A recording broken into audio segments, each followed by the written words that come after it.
Hello, dear teachers of English. In this video, I'm going to show you 5 games that you can play with your students and which are low prep or zero prep, let's say.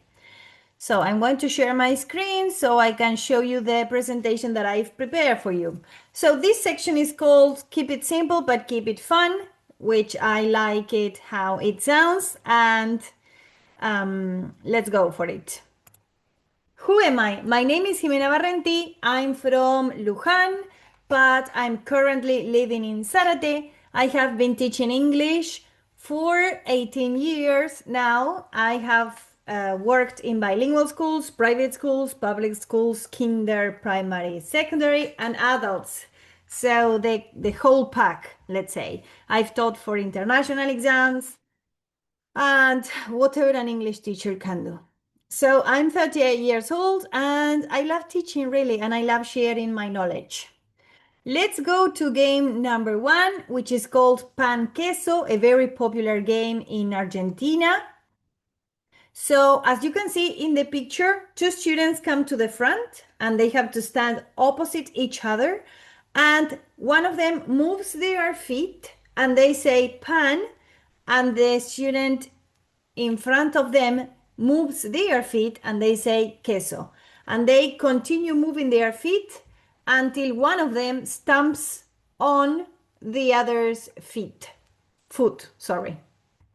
And so the loser can answer the question, or they can make a sentence in English using the vocabulary they are studying, or whatever you want to tell them. I used to play this game with students in primary school, and for example, they had to say sentences like, my mother is Antonella, suppose. Just as simple as that, but they had lots of fun. And if you want to read the PowerPoint presentation, you have a variation of the game. Now let's move forward to the second game, which is called Stand Up If. So you can write down a question or a sentence, you can hand out the questions, or you can just read the sentence aloud. That's up to you and up to the level of your students. Now, if the students think the sentence is true, they stand up. If the students think the sentence is false, they sit down. Of course, these sentences have to be related to maybe a text or a story or a listening or a video. And maybe if you want it a bit more challenging, you can ask students to close their eyes so they don't copy their friends. Or you can also divide students into teams and have only one person from each team come to the front and stand back to back so they don't copy, and you play the game.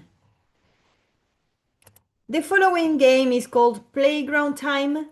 So you take the students to the playground and maybe you can write down on the floor with chalk. I did this when I worked in primary school.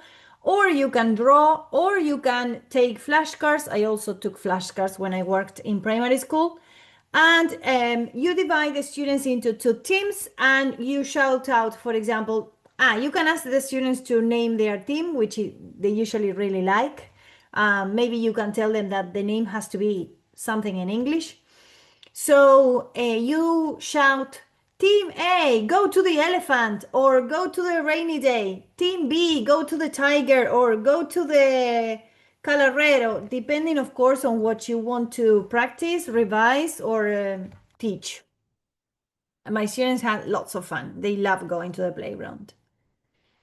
Now for game number 4, which is called It's Snowing.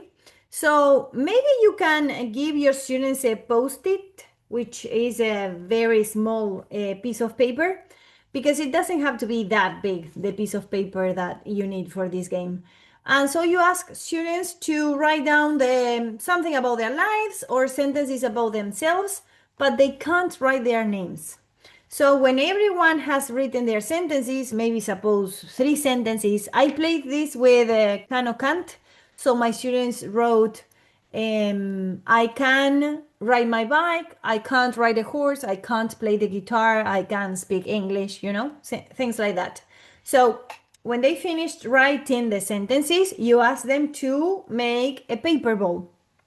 And then you give them 30 seconds. Maybe you can play some music. So they start throwing the paper balls all around the classroom. And if they find one on the floor, they throw it again. And then you need like a stop signal. Um, so when the time's up, the students have to pick up the closest ball to their feet, and they have to read the sentences, and they have to find the person who wrote it. My students usually could tell who had written it because of the handwriting, the penmanship. So, and the game number 5 of this first video, it's called word chain. So you can divide the students into groups and give them a sheet of paper or give them a part of the board. It depends on, of course, on your classroom or how much space you have.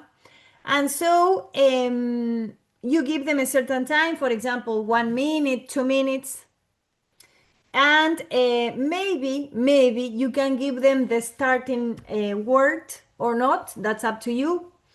And then the students have to write the following word has to begin with the last letter of the first word, and so on and so forth. I have an example here. I think my head was in the example.